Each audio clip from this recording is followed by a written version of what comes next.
आज राष्ट्रवादी काँग्रेस पक्षाच्या वतीनं एक युवा नेतृत्व महायुतीच्या माध्यमातून विधानसभा निवडणुकीसाठी त्यांनी अर्ज दाखल केलेला आहे। ते निशिकांत पाटील यांच्या आज प्रचार सभेच्या निमित्तानं मला अनेकांनी सांगितलं की दादा या आणि आम्हाला मार्गदर्शन करा।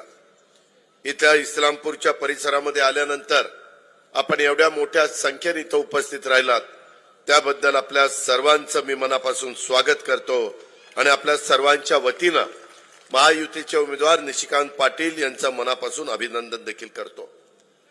मित्रांनो, एकंदरीतच काम करत असताना अनेक गोष्टी घडतात। देशाच्या स्वातंत्र्यासाठी अनेकांनी योगदान दिलं, त्याच्यामध्ये सांगली जिल्हा हा फार अग्रेसर राहिलेला जिल्हा आहे।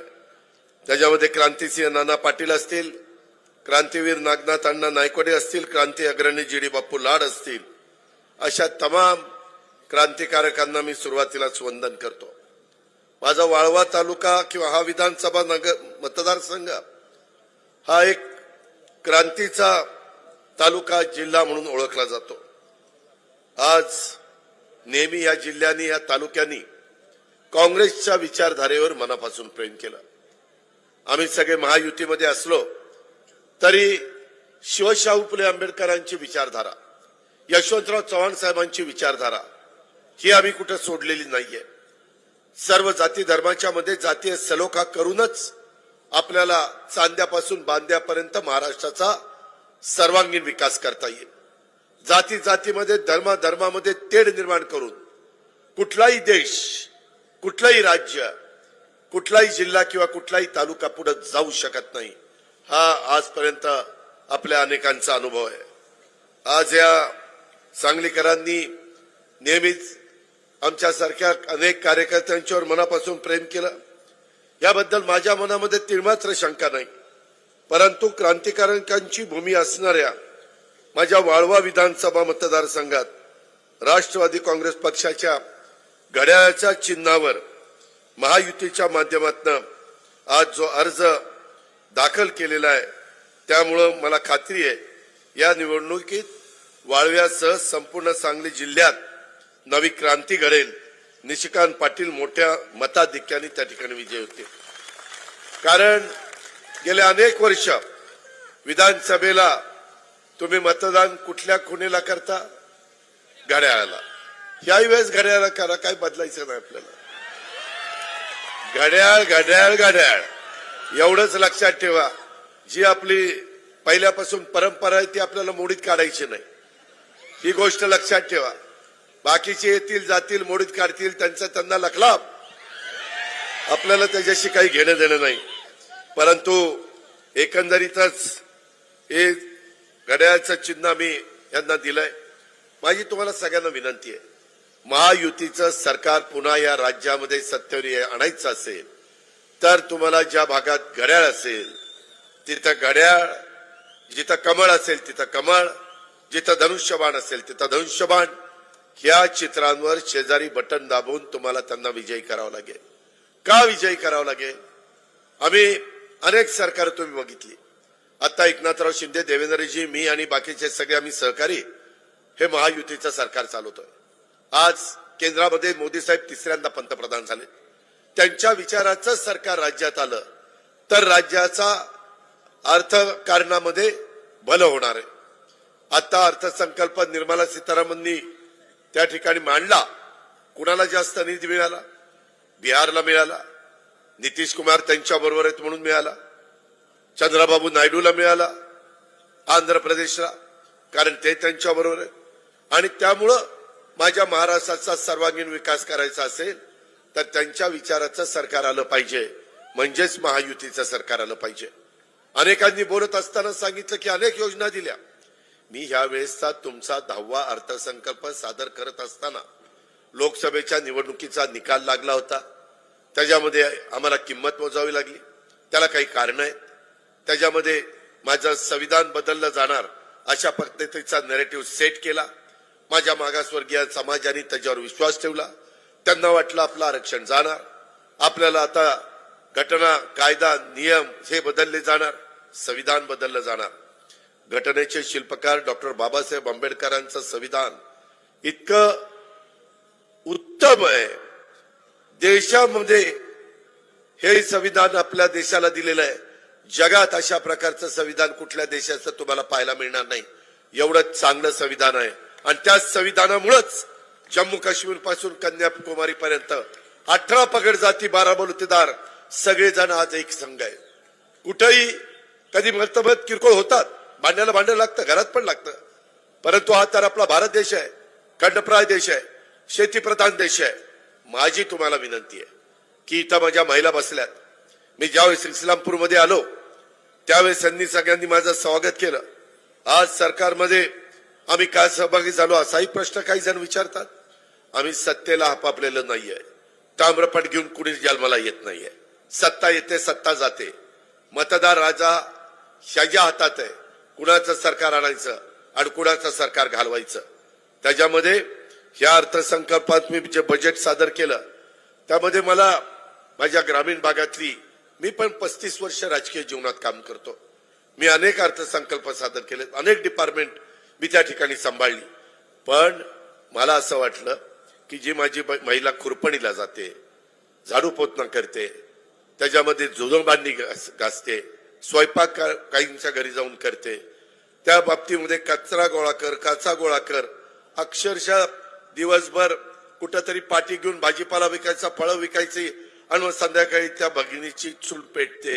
अशा पद्धतीचा वर्ग आहे आणि यांच्याकरता काहीतरी केलं पाहिजे. गरीब महिला करता, त्या सगळ्या जाती धर्माच्या, त्याच्यात भेदभाव करायचा नाही. यावेळेस जे निर्णय घ्यायचे ते सगळ्या जाती धर्माच्या बांधवांच्या करता घ्यायचे, सगळ्या जाती धर्माच्या महिलांच्या करता घ्यायचे, सगळ्या जाती धर्माच्या युवा युवतींच्या करता घ्यायचे. असा कुठला घटक राहता कामा नये. हे सर्वसामान्यांचं सरकार आहे की ह्या सरकारने ह्या घटकाला बाजूला ठेवलं. आम्ही अनेक निर्णय अलीकडच्या काळामध्ये घेतलेत, ते सांगायचं म्हटलं तर वेळ कमी पडेल. पण त्याच्यात लाडकी बहीण योजना आली. समोर माझ्या बाईला आहेत, त्यांच्या नेमकं चेहऱ्यावर ऊन आहे, मी उन्हाच्या विरुद्ध बाजूला आहे. मला थोडंसं वाईट वाटतं. सभाचा मंडप तिकडं असता तर माझ्या मायमाऊलींना मलाही चांगलं बघता आलं असतं, मी पण त्यांना चांगलं बघू शकलो असतो. हरकत नाही, पुढच्या वेळेस ती दुरुस्ती करा. पण महिलांनो, मायमाऊलींनो, आता तुम्हाला जसं रक्षाबंधनाचे आम्ही एकनाथरावजी देवेंद्रनी जुलै ऑगस्टचे 3,000 रुपये दिले की नाही? त्याच्यानंतर सप्टेंबरचे 1,500 आले का नाही? आता ज्या महिलांना ऑक्टोबर नोव्हेंबर सुरू व्हायचं आहे, आज तारीख आहे 29, अजून 2 दिवसांनी नोव्हेंबर सुरू व्हायचा आहे. आता ऑक्टोबर नोव्हेंबरचे 3,000 रुपये आलेल्या महिलांनी हातवर करा. इतक्या महिलांना आज पैसे आले. आज आम्ही बोलतो तसं वागतो, आमचं काम बोलतं. आम्ही कुणाचा त्या ठिकाणी करेक्ट कार्यक्रम करत नाही. करेक्ट कार्यक्रमाने या माझ्या मायमाऊलींना पैसे मिळणार नाहीत. करेक्ट कार्यक्रमाने माझ्या इथल्या तरुण तरुणींना नोकऱ्या मिळणार नाहीत. करेक्ट कार्यक्रमाने माझ्या इथल्या ऊस उत्पादक शेतकऱ्यांना भाव मिळणार नाही. करेक्ट कार्यक्रमाने या भागातले प्रश्न सुटणार नाही. अरे सांगायला फार सोपं आहे, करेक्ट कार्यक्रम करतो. काय करेक्ट कार्यक्रम करतो? जनताच्या मनात का करेक्ट कार्यक्रम करायचं माझ्याही हातात नाही आणि त्याच्याही हातात नाही आणि कुणाच्या हातात नाही. त्या बसलेल्या जनतेच्या हातात आहे कुणाचा कार्यक्रम करायचा आणि कुणाचा. आज माझ्या मायमाऊली इथं आहे. माझ्या मायमाऊलींना विचारा, ऑक्टोबर नोव्हेंबरचे पैसे आम्ही दिले. आज रक्षाबंधनाचे पैसे जसे मागे दिले तसे भाऊबीजेचे पैसे दिले. इतका त्यांच्या चेहऱ्यावर आनंद दिसतो. आता ओवळताना मी मायमाऊलींना विचारलं, बहिणींनो पैसे आले का? आले दादा, आले, अकाउंटला आले, पैसे आले. समाधान आहे. आणि महाराष्ट्रात आहे हे. काही फक्त गाळव्यात इस्लामपूरला नाही, माझ्या शिराळ्यात आहे, माझ्या सांगलीत आहे, माझ्या आटपाडीला आहे, तासगावला आहे, कवठे महांकाळला आहे, सगळ्या भागामध्ये. तेच आम्हाला पाहिजे होतं. 45,000 कोटी रुपये वर्षाला आम्ही त्यांच्या अकाउंटला पाठवतो. मधी कुठली मध्यस्थी नाही, भ्रष्टाचार व्हायचं कारण नाही. डायरेक्ट आधार कार्डची लिंकअप, पैसे क्लिक बटन दाबलं की डायरेक्ट त्यांच्या अकाउंटला जातात. तुम्हाला माहितीये आता 2,30,00,000 महिलांच्या अकाउंटला 3,000 रुपयाप्रमाणे पैसे गेले. 2,30,00,000 श्रेष्ठ आहे. आज तिला बाजारात जाताना इतके दिवस नवऱ्याचा दम असायचा, हे घेऊन ये ते घेऊन ये. तिनं तिच्याकरता काहीच घ्यायचं नाही. नवऱ्याकरता, मुलांकरता, मुलींकरता, सासू करता, सासऱ्या करता. अरे तिला पण काहीतरी जीव आहे ना, तिलाही वाटतं ना मी काहीतरी इस्लामपूरच्या बाजारात जाऊन काहीतरी घ्यावं. त्याचा कधी विचार झाला का? आणि शहाणे माझे विरोधक म्हणतात आम्ही सत्तेवर आल्यानंतर महिला लाडकी बहीण योजना बंद करू. अरे काय तुझ्या काकाची आहे काय? बंद करू. यामध्ये या योजना चालू ठेवायच्या का बंद करायच्या ते माझ्या मायमाऊलींच्या हातात आहे. मायमाऊलींनो, जातीचा पातीचा नात्याचा गोत्याचा विचार करू नका. ही योजना महायुतीनं आणली. महायुतीच्या 3 खुणा आहेत. एक काही ठिकाणी घड्याळ, काही ठिकाणी कमळ आणि काही ठिकाणी धनुष्यबाण. ह्या 3 खुणा तुमच्या भागात असतील तिथं तुम्ही इथं घड्याळाचं बटन त्या ठिकाणी दाबा, तिथं शेजारी शिराळ्याला कमळाचं बटन दाबा. जिथं धनुष्यबाण असेल मला वाटतं इकडं आटपाडी आणि त्या भागामध्ये विटा आटपाडीला तिथं धनुष्यबाण आहे ते दाबा. मी आज तुम्हाला सांगतो पुढं 5 वर्ष तुमच्या योजना चालू होण्याचा शब्द अजित पवार म्हणून मी तुम्हाला देतो. कारण मी राज्याचा अर्थमंत्री आहे. आज काही जण म्हणतात हे माझ्या बहिणींच्या मायमाऊलींच्या चेहऱ्यावरचा आनंद ह्या विरोधकांना सहन होत नाही. ही योजना बंद करण्यासाठी कोर्टात गेले. ते सुनील केदार, सदाभाऊ खोतांना माहितीये, माजी मंत्री, कोर्टात त्यांची माणसं पाठवली. अरे काय तुम्ही असताना तुम्ही दिलं नाही, आम्ही दिलं तर तुमच्या पोटात दुखतंय. आता हे म्हणतात नवीनच अफवा उठवली.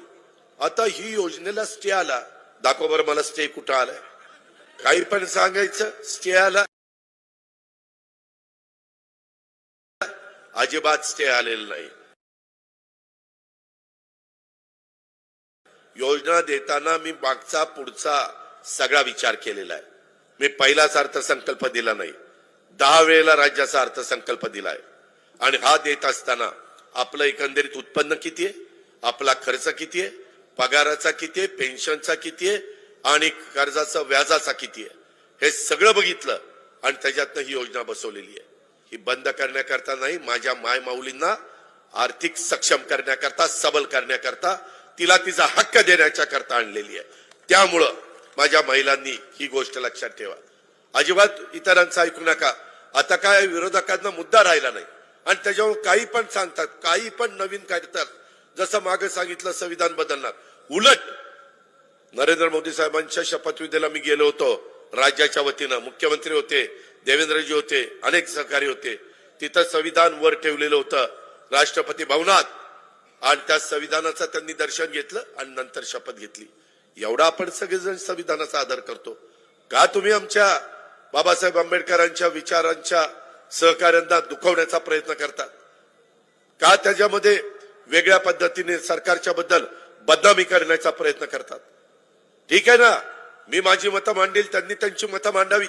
जसं पटेल जनता त्याला मतदान करेल. पण कारण नसताना माझ्या अल्पसंख्याक समाजाला त्या ठिकाणी घाबरवतात. अरे हे सरकार आलं तर तुमचं काही खरं नाही का? खरं नाही राहत नाहीत का ते? काय खरं नाही?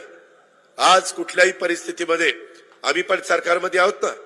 आज कुठल्याही घटकाला आम्हाला वाऱ्यावर सोडायचं नाही. आज जसं आम्ही अनेक समाजाच्या करता अनेक वेगवेगळ्या पद्धतीनं त्या ठिकाणी संस्था काढलेल्या आहेत. जसं सारथी बहुजन समाजाच्या करता काढली, महाज्योती ओबीसी करता काढली, मागासवर्गीयांकरता बार्टी काढली. माझा मातंग समाज आला की दादा आमच्यावर अन्याय होतो, एकनाथराव मी देवेंद्र बसलो त्यांच्याकरता आरटी काढली. त्याच्या संदर्भातलं ब्राह्मण समाजाला अमृत काढली, त्या आदिवासी समाजाला टार्टी काढली. माझा मुस्लिम समाज मायनॉरिटी ती मला म्हणली की आम्ही पण आहोत किंवा तुमच्या देशात राज्यात, त्यांच्याकरता आपण मार्टी काढली. आजपर्यंत कधी काँग्रेसच्या सरकारमध्ये अशा पद्धतीने संस्था काढल्या नाही. उलट मी आणि मुख्यमंत्री उपमुख्यमंत्र्यांनी आपलं मौलाना आझाद महामंडळाचं भाग भांडवल 1,000 कोटी रुपये केलं. 1,000 कोटी रुपये. एवढंच नाही, आता त्याच्यामध्ये मौलाना आझाद अल्पसंख्याक आर्थिक विकास महामंडळाकडनं कर्ज प्रकरण पण सुरू झालेली आहे. त्याच्यामध्ये परदेशात माझ्या मुलामुलींना अल्पसंख्याक त्यांना पाठवण्याच्या करता 75 विद्यार्थी दरवर्षी प्रतिवर्षी विद्यार्थ्यांच्या मागे 40 लाख रुपये आम्ही त्या ठिकाणी देतोय. त्याच्यामध्ये अनेक योजना मदरशांच्या शिक्षणाला 6,000 होते, मध्ये 16,000 केले. काहींना 8,000 होते, 18,000 रुपये केले. काही राज्यातल्या मदरशा सोलर प्रणाली बसून वीज पुरवठा त्यांना केला. त्यासाठी निर्णय बदलला. मालेगाव येथे प्राथमिक चाचणी स्वरूपात मी 5 कोटी रुपये दिले. अरे आम्ही सगळ्यांच्या आहोत. मध्ये विशाळगडला घटना घडली, दुसऱ्या दिवशी तिथे गेलो, राष्ट्रवादीकडनं 50,000 रुपये प्रत्येकी दिले, त्या सरकारकडनं 50,000 रुपये दिले. कलेक्टर आणि सगळ्यांना सांगितलं पंचनामे करा. वाऱ्यावर नाही सोडलं. त्यांना त्यांचं जे नुकसान घरादाराचं, गाड्यांचं आणि दुकानाचं झालं होतं सगळं उभं करून दिलं. घटना घडतात, कधी भांड्याला भांडं लागतं, पण त्या लोकांना पुन्हा त्यांचा संसार कसा उभा करता येईल या पद्धतीचं काम शाहू फुले आंबेडकरांच्या विचारांनी आपण पुढे जायचं असतं आणि ते आम्ही करतोय. अर्थसंकल्पामध्ये देखील मी ह्या माझ्या अल्पसंख्याक समाजाला जास्तीत जास्त निधी दिला. शादीखान्याला निधी दिला, दफनभूमीच्या वॉल कंपाऊंडला निधी दिला, त्या उर्दू शाळांना निधी दिला, उर्दू शाळेचे शिक्षक भरती करायला निधी दिला. आम्ही विरोधक, आम्ही काही त्यांचे शत्रू नाही. जसं हिंदवी स्वराज्याची स्थापना 18 पगड जाती 12 बलुतेदारांना घेऊन महाराजांनी केली, त्याच्यात सगळे होते ना, माझे मुस्लिम होते ना, अनेक लोक होते. त्याच पद्धतीने आम्ही चाललोय. तुम्ही काळजी करू नका, मी फार जबाबदारीनं बोलतो. शेवटी राज्य पुढे गेलं पाहिजे, शेवटी राज्याचा विकास झाला पाहिजे. ह्या गोष्टी तितक्याच महत्वाच्या आहेत. आणि म्हणून माझी तुम्हाला विनंती आहे की अलीकडच्या काळामध्ये वेगवेगळ्या पद्धतीनं ह्या चांगल्या योजना, आता इथं बघा 3 गॅस सिलेंडर ठेवले, गॅसचे भाव वाढलेत. जगामध्ये पेट्रोल डिझेलच्या किमती वाढल्या की गॅसचे भाव वाढतात. ते कोणी थांबवू शकत नाही, कारण जगाचं ते मार्केट आहे. पण भाव वाढले तर मध्यमवर्गीयाला, गरीबाला परवडावं म्हणून तुम्ही काही सबसिडी देऊ शकता. आम्ही आता वर्षाला 3 गॅस सिलेंडर मोफत देण्याचा काम सुरू केलंय. आज 52 लाख कुटुंबियांना पैसे जायला लागलेले आहेत त्यांच्या अकाउंटला. आणि यावेळेस करताना काय केलंय, जे करायचं त्याच्यामध्ये मध्ये कुठं भ्रष्टाचाराला थारा द्यायचा नाही. डायरेक्ट लाभार्थी टू सरकार, सरकार टू लाभार्थी. जसं महिलांना दिलं, जसं 3 गॅस सिलेंडर दिले, तसं बांधवांना. विरोधक म्हणायला लागले, अरे ह्यांना लाडकी बहीण भावाचं काहीच बघत नाही. अरे भावांनो, बांधवांनो, 3 हॉर्सपॉवर, 5 हॉर्सपॉवर, 6.5 हॉर्सपॉवर मोटार चालवणाऱ्यांना आम्ही वीज बिल माफ केलं. झिरोची बिल आली का नाही? किती जणांना माफ झाले हात वर करा. तेव्हा काय आता ह्याच्यात 10 वाले हात नाही वर झाले. ते म्हणतात अरे 10चं का नाही केलं, 15चं का नाही केलं, 20चं का नाही केलं. माझा गरीब शेतकरी, मध्यमवर्गीय शेतकरी 3, 5, 7.5चा आहे. पहिलं हे 14-15 हजार कोटीचा बोजा आम्ही घेतलेला आहे. त्याच्यात त्यांना ह्या योजना पुढे चालवायच्या. मागे 2003ला काँग्रेसच्या काळामध्ये सुशील कुमार शिंदे असताना झिरोचं बिल दिलं आणि सरकार नंतर विलासरावांचं आलं. ते म्हणले नाही आपल्याला परवडत नाही, आता परत बिलं द्यायची, परत बिलं सुरू झाली. आज मी तुम्हाला सांगतो, ह्या दिलेल्या चांगल्या योजना पुढे चालू ठेवायच्या असतील तर ते तुमच्या हातात आहे. तुम्ही म्हणाल कसं? ते असं की तुम्ही 20 तारखेला मतदानाला गेला तर बांधवांनी डोकं खाजवायचं, विचार करायचा, आपलं वीज माफी पुढे चालू ठेवायची ना, आपल्याला जो लाभ केंद्र आणि राज्य सरकार देतोय तो चालू ठेवायचा ना, आपल्याला 1 रुपयात पीक विमा चालू ठेवायचा ना, आपल्याला दुधाला अनुदान चालू ठेवायचंय ना. आता ते 7 रुपये लिटरला केलेलं आहे दूध गाईच्या, पहिलं 5 रुपये होतं, 1 ऑक्टोबर पासून केलं. हे करायचं असेल, 3 गॅस सिलेंडर चालू ठेवायचं असेल, दर महिन्याला 1,500 रुपये माय माऊलींच्या अकाउंटला द्यायचे असतील तर ते तुमच्या हातात आहे. तुम्हाला फक्त काम करायचंय, कुणाचं तरी बटन दाबायचंय. पण योजना चालू ठेवायची म्हटलं तर घड्याळ आणि कमळ आणि धनुष्यबाण दाबा, योजना चालू, काय अडचण नाही. मात्र दुसरं दाबलं की योजना बंद. मग काय करायचं? काय करायचं तुमचं तुम्ही ठरवा. काही काही हजार म्हणजे झिरोची बिलं दिली ना, मी आता बहुतेकांना मिळालीच नाही तर मी शेतकरी असे आणायचो आणि उभे करायचो, हे का झिरोचं बिल, आणि तो शेतकरी म्हणायचा आम्ही भरायची रक्कम झिरो. हे कुणी केलं नाही, त्याला धाडस लागतं, त्याला प्रशासनावर पकड लागते. मिळमिळीत बोलून चालत नाही, नुसतंच असं तसं काय नाही, तसं नाही ना असं नाही. काय बोलता काय बोलतोच काय बोलतो काय एकेकाचे नखरे.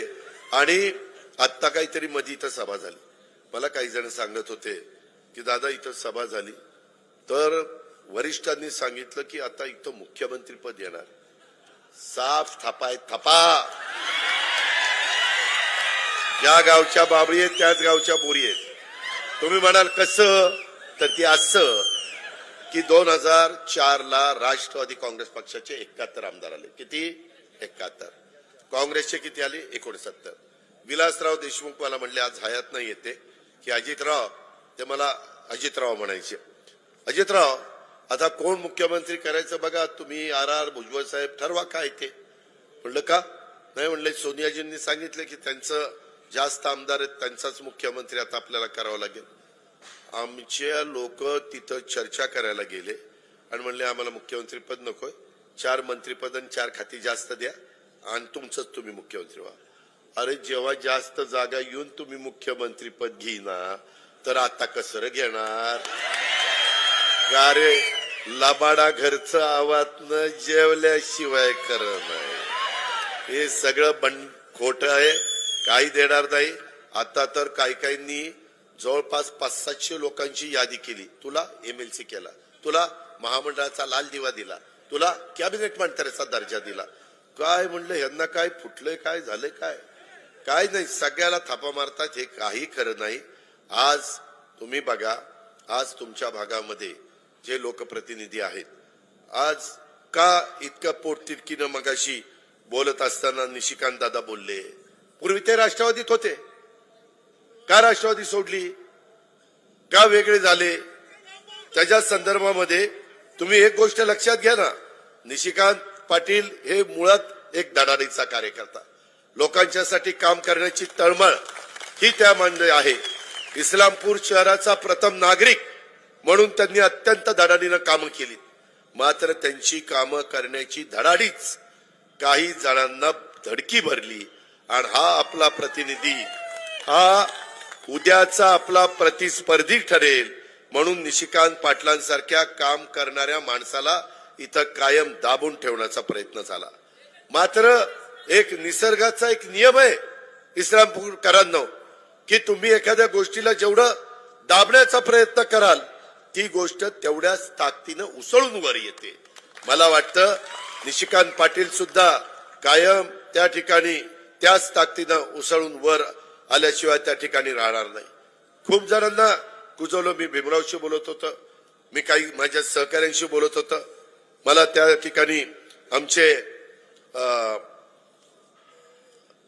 पवार आणि व्यंकप्पा पत्की, संभाजीराव पवार जे सांगलीचे आमदार झाले होते, आणि व्यंकप्पा पत्की, त्यांनी एक कारखाना त्या ठिकाणी काढला, सर्वोदय सहकारी साखर कारखाना. आणि तो सर्वोदय सहकारी कारखाना अतिशय मातीबोल किमतीमध्ये एखाद्यानी घेऊनच टाकला. अरे नेत्यांनी इतरांना कारखानदारी काढून द्यायची असते, दुसऱ्यांनी काढलेली लुगडायची नसते. कुणाचं तसं चांगलं होत नाही. आमच्या इथं येऊन बघा, आम्ही कुणाचे कारखाने घेतले नाही, आम्ही आमचे उभे केले किंवा जुने असतील त्याच्यामध्ये भर घालण्याचं काम केलं. मगाशी मला कुणी सांगितलं इस्लामपूरला इथं तर उसाचं सगळ्या नद्या विद्या लिफ्ट वगैरे चांगले, जमिनी चांगल्या आहेत, एवढं कष्ट करणारा शेतकरी आहे. आता मला एक केदारकडे मी 2 घास खायला गेलो होतो, तिथे एक शेतकरी भेटला, एकरी म्हणला 100 काहीतरी टन ऊस काढतोय, 120 टन. म्हणजे आहे ना आमचा बहादर शेतकरी. अरे त्यांच्या अंगात रग आहे ना, लात मारेल तिथं पाणी काढू शकतात. आणि एवढा कष्ट करून काढलेला ऊस इथं माझ्यापेक्षा रिकोरी 5% जास्त आहे. %, रिकव्हरी जास्त असली म्हणजे या भागातनं माझ्या इथं 1 टक्क्यामधनं 10 किलो साखर जास्त मिळाली तर %, इथं 7 किलो साखर जास्त मिळते. बरोबर, 7 किलो साखर जास्त मिळते. माझा भाव 3636 माळेगावचा भाव आणि सोमेश्वरचा भाव 3571 अधिक 7 किलो. 7 किलोचे तुम्ही 35 रुपयांनी भाव धरा. 7 त्रिक 21, 7 पाच 35, 250 रुपये. म्हणजे इथला भाव माझ्यासारखा माणूस इथं असता, माझ्या विचाराची लोक, तर हा भाव 3771 जो दिला, 3571, त्याच्यामध्ये 250 रुपये वाढवायचे आणि 3636 मध्ये 250 रुपये वाढ. पैसे कुठे जातात? का भाव मिळत नाही? स्वर्गीय राजाराम बापू पाटलांनी लावलेलं हे वैभव आता का नाही? त्याच्यामध्ये कर्ज तर नवीन तर काही नाहीये, भरच घालण्याचं काम करायचं, मग का भाव मिळत नाही? कोण जबाबदार आहे? नेतृत्व जबाबदार नाही? माझ्या शेतकऱ्यांना इतके रुपये टनाला कमी मिळतात, काय त्यांनी कशा पद्धतीनं पोराबाळांचं बघायचं, शिक्षणाचं काय करायचं, लग्न कार्याचं काय करायचं? आणि असला माणूस मुख्यमंत्री, अरे तिच्या आईला, म्हणजे आखरीतच आहे. इथं सगळ्याला त्रास देतात. वाळव्यात अनेकांना कुजवलं का? तर ही उद्याच्याला आपला प्रतिस्पर्धी होईल. अरे उद्या ना, ज्यांच्यामध्ये रग असेल, ज्यांच्यामध्ये हिंमत असेल, तो त्या ठिकाणी पुढे जाईल. कुणाची मक्तेदारी आहे? तुम्हाला माहितीये ना, कोंबडा किती पण झाकून ठेवला तरी ती पहाटे हरवतोच, ते काही हरवायचा राहत नाही. आणि हे जे काही चाललंय की इथं वेगवेगळ्या पद्धतीनं आम्ही तरी लोकांना ज्यावेळेस शब्द देतो, तुमच्याच तालुक्यातला मी आज तर तुम्हाला निशिकांच्या करता मत मागायला आलोय, पण मत मागायच्या आधी मी सांगली जिल्ह्याला आणि इथल्या एका सुपुत्राला इद्रिस नाईकवाडीला आमदार केलं. मला कोणी सांगायला आलं नव्हतं. अल्पसंख्याक समाजाला मी नेहमी सांगतो, मी तुमच्या पाठीशी उभं राहील.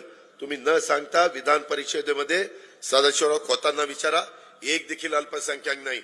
मला 2च जागा आल्या, 2 जागेत मी एक अल्पसंख्याकाला दिली आणि एक ओबीसीला दिली. आम्ही ज्यावेळेस भाषणात सांगतो त्यावेळेस कोणी जर विचारलं, अजित पवार तुम्ही काय केलं, त्यावेळेस मला पण सांगता आलं पाहिजे. नाहीतर उगीच मिळमिळीत उत्तर द्यायचं आणि काहीतरी वेळ मारून द्यायची, तसलं नाही चालत. आपलं नाणक खणखणीत पाहिजे, उगीच असं तसं नाही पाहिजे. आणि म्हणून माझी तुम्हाला विनंती आहे की या सगळ्याच्या बाबतीमध्ये निशिकांत पाटलांची आणि अशा पद्धतीच्या अनेक कार्यकर्त्यांची आजपर्यंत उपेक्षा का झाली हे मी तुम्हाला सांगायची गरज नाहीये. निशिकांत पाटीलच नाही तर वाळव्यातल्या अनेकांची नावं त्या ठिकाणी घेता येतील. ती आमदारकीच्या कॅलिबरची माणसं, परंतु त्यांना मात्र मागे राहिली हे संपूर्ण महाराष्ट्राने बघितलेलं आहे. आणि त्याकरता आता ही संधी आलेली आहे. त्या संधीचं सोनं करायचं का काय करायचं हे तुमच्या हातात आहे. दिवाळी तर तोंडावर आहे. माझी दिवाळीच्याही निमित्तानं तुम्हाला सगळ्यांना हार्दिक शुभेच्छा आहेत. कालच त्या बाबतीमध्ये माझ्या माहितीप्रमाणे पहिला दिवस होता आणि त्या पहिल्या दिवशी आपण सगळ्यांनी वसुबारस होती, अनाज धनोत्तरी. त्याच्यामुळं काल आपण गाईच्या आणि वासराची पूजा केली. आज दुसरा दिवस आहे. पुढं आलंय तोंडावर लक्ष्मीपूजन, पाडवा आणि भाऊबीज. त्याही निमित्तानं मी शुभेच्छा देतो. पण राज्य सरकारमध्ये चांगल्या विचाराचं सरकार आलं पाहिजे. हे खोटा लोकांना सांगतायत. मागच लोकसभेला सांगितलं, यांनी किती सांगितलं तर मोदी साहेब 3ऱ्यांदा पंतप्रधान झाले. त्यांचा मोठा फायदा महाराष्ट्राला घ्यायचा असेल तर त्यांच्या विचाराचं महायुतीचं सरकार आणलं पाहिजे. आम्ही कांदा निर्यात बंदी उठवली. आम्ही आता एमएसपी पण ऊसाचा भाव वाढवून त्या ठिकाणी देतोय. आम्ही अडचणीमध्ये असणाऱ्या शेतकऱ्याला वेळोवेळी मदत केलेली आहे. त्याच्यामध्ये अतिवृष्टी झाली, गारपीट झाली, दुष्काळ पडला, अवकाळी पाऊस आला, तो शेतकरी पुन्हा उभा राहायला पाहिजे. ही व्यवस्था आम्ही केली. आम्ही कुठेही अडचण येऊन दिली नाही, पुढे येऊन देणार नाही, कारण आमची जात पण शेतकऱ्याची आहे. हे माझ्या बळीराजांनी शेतकऱ्यांनी लक्षात ठेवावं. तरुण तरुणींच्या करता देखील आपल्या महाराष्ट्रात कारखानदारी कशी येते. आज एफडीआयची गुंतवणूक काढा. इस्लामपूरकरांनो, वाळवेकरांनो, या पुढं मी तुम्हाला दाखवतो आज देखील तुमच्या माझ्या भारतामध्ये सगळ्यात जास्त गुंतवणूक कुठल्या राज्यात होती तर ती तुमच्या माझ्या महाराष्ट्रामध्ये होती. एक सत्य आहे. पण काय सांगायचं, अरे ही कारखाना गेला गुजरातला, अरे ती कारखाना गेला गुजरातला. काय गुजरातला गेला? उगीच काही पण बरत आहे, काही खोटं सांगताय. एकदा नेरेटिव्ह सेट झाला म्हणजे सारखं सारखं खोटं खपत नाही. खोटं बोल पण रेटून बोल, ही कुठली पद्धत झाली? ते कुठंतरी लक्षामध्ये घ्या. आपल्याला बदल करायचा आहे, बदल काळानुरूप करावा लागतो. ही गोष्ट देखील आपण सगळ्यांनी या निमित्तानं ध्यानात घ्या. बऱ्याच गोष्टी आता मगाशी बोलत असताना पण पेठच्या रस्त्याचं काहीतरी मला वाटतं निशिकांत पाटील बोलले, त्याच्या संदर्भात ती तर म्हणतो लय वर्ष झाली आणि तुम्ही लय वर्ष त्यांनाच निवडून देताय, मग तसंच होणार. त्याच्यामध्ये मी आपल्याला सांगतो, आपल्याकडं नितीन गडकरींना सांगून आपण नॅशनल हायवेचे पैसे आणू शकतो. आपण चांगल्या पद्धतीनं रस्ते विकास महामंडळामधनं कामं करू शकतो, अॅन्युटीतनं करू शकतो, हॅममधनं कामं करू शकतो. करोडो रुपयाची कामं करता येतात. फक्त करण्याची जिद्द असावी लागते. फक्त काहीतरी आपल्या भागाकरता झालं पाहिजे. आपल्यात विरोधक करत असला तरी त्याला करून द्यायचं. फायदा इस्लामपूरचा आहे, वाळव्याचा आहे, विरोध का करायचा? शेवटी सत्ताच नुसत्या असून चालत नाही, विरोधक पण असावे लागतात, तर सत्ता नीट त्या ठिकाणी राबवता येते. या गोष्टीचा पण आपण सगळ्यांनी या निमित्तानं विचार केला पाहिजे. अशा प्रकारची माझी तुम्हाला सगळ्यांना आग्रहाची विनंती आहे. आता परिवर्तन अटळ आहे. या वाळव्याच्या काही मंडळींना उपद्रव सांगली जिल्ह्यातच नाही तर शेजारच्या सातारा जिल्ह्यामध्ये देखील अनेकांना त्या ठिकाणी होतोय. आणि समाधान नाही हो, सगळं पाहिजे ती मलाच पाहिजे. अरे दुसऱ्यांनी काय नुसतंच बघावं का तुमच्याकडे? सगळं तुम्हालाच पाहिजे, तुम्हालाच पाहिजे, तुम्हालाच पाहिजे. अरे एक ती 7 जणांनी वाटून खाल्ला ही आपण ऐकतोय.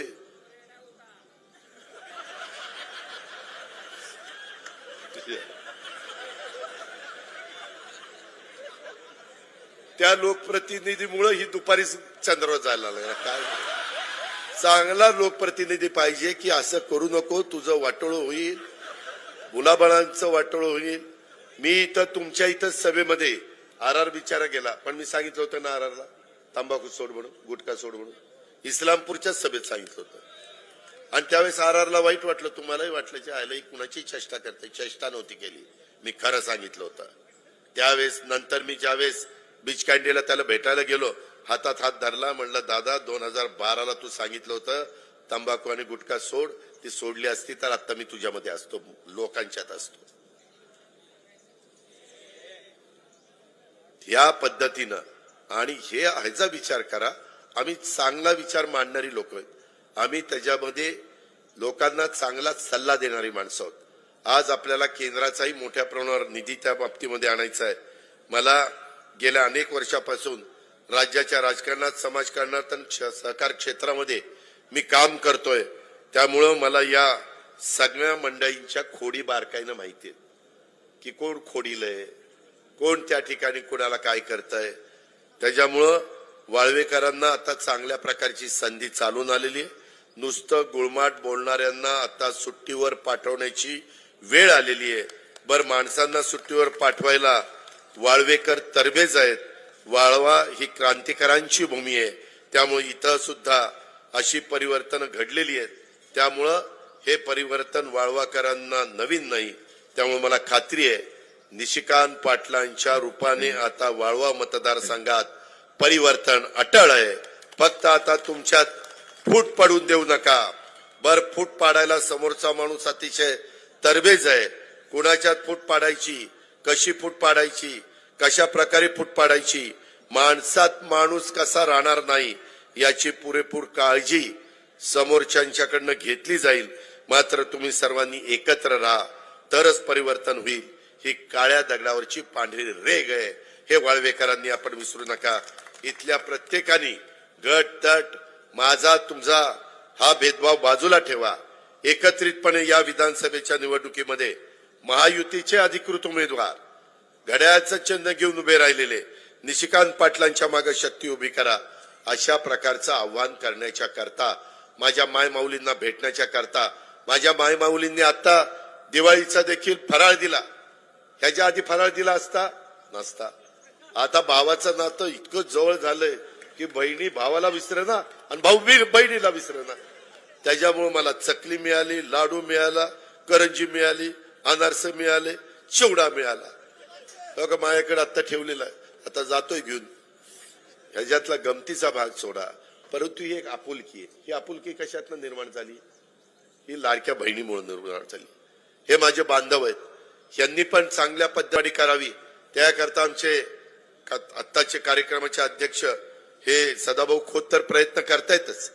आम्ही पण प्रयत्न करतोय, केंद्रातनं पण बऱ्याचशा गोष्टी करून आणतोय आणि त्याच्यातून कसं माझ्या महाराष्ट्राचं भलं होईल, माझ्या सांगली जिल्ह्याचं भलं होईल.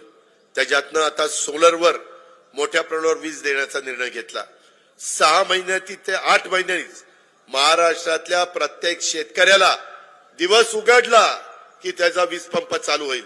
दिवस मावळला वीज पंप बंद करायचं, बायका मुलांच्या मध्ये जायचं, रात्री झोपायचं, गप्पा टप्पा मारायच्या, जेवायचं. आता पुढं 6-8 महिन्यांनी आम्ही 9,500 मेगावॉटची वीज ही सोलरवर तयार करतोय. टेंडर काढली, 35,000 एकर जमीन बॅरन लँड त्यांना त्या ठिकाणी दिलेली आहे. काम जोरात चाललेलं आहे. त्याच्यामुळं रात्री विंचू काट्याचं, तुमच्याकडे बिबटे आहेत का नाही माहित नाही, पण काही ठिकाणी बिबटे आहेत, त्याचा आता भीती नाही. शेवटी जे जे काही तुमच्या करता येईल, घर बांधणीचा कार्यक्रम वगैरे तर तो आहेच. मोदी साहेबांनी 3 कोटी घर बांधायचा दिलेलाच आहे. त्याच्यामध्ये मुद्रा लोनचा कार्यक्रम आहेच. त्याच्यामध्ये वेगवेगळ्या महामंडळाच्या माध्यमातून मोठ्या प्रमाणावर कर्ज काढल्यानंतर 5 वर्षाचं व्याज आम्ही सरकार म्हणून त्या ठिकाणी भरतोयच. आम्ही उपकार करत नाही, आम्ही जनतेला त्यांची आर्थिक सक्षम करण्याचं काम करतोय, गरिबी कमी करण्याचं काम करतोय. पण विरोधकांची कशी भांडणं चाललीत बघा, एकमेकाच्या बद्दल. ही त्याचं एक नाव जाहीर करतोय, दुसरंच नाव जाहीर करतोय, सारखी एकमेकावर तुंबतायत. काही भांडायला त्यांना दुसरा उद्योग नाही. आणि त्याच्याकरता असं भांडणारं सरकार आपल्याला पुढे जाता येणार नाही. आपल्याला एका विचाराने पुढे जाणारं सरकार पाहिजे, म्हणजेच महायुतीचं सरकार पाहिजे. त्याकरता आपली मला आग्रहाची, नम्रतेची, कळकळीची विनंती आहे, कुठल्याही खोट्या नाट्या प्रचाराला बळी न पडता इस्लामपूरची बारामती करतो हे 2009 पासून ऐकतोय. बारामती करतो सांगतायत का? आता हे का, आता त्यांना 7 वेळेला संधी दिली, त्याने काही बाबांनी बारामती केली नाही. 7 वेळेला संधी देऊन बाबांनी आपले 12च वाजवले, पण बारामती काही झाली नाही. आता या निवडणुकीला निशिकांत दादाला त्या ठिकाणी आपण निवडून द्या.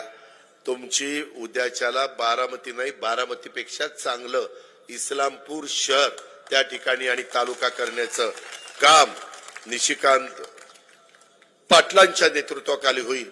आणि त्याला महायुतीच्या सरकारच्या माध्यमातून कुठलाही निधी कमी पडू देणार नाही, हा अर्थमंत्री म्हणून तुम्हाला शब्द देतो आणि आपली रजा घेतो. जय हिंद, जय महाराष्ट्र.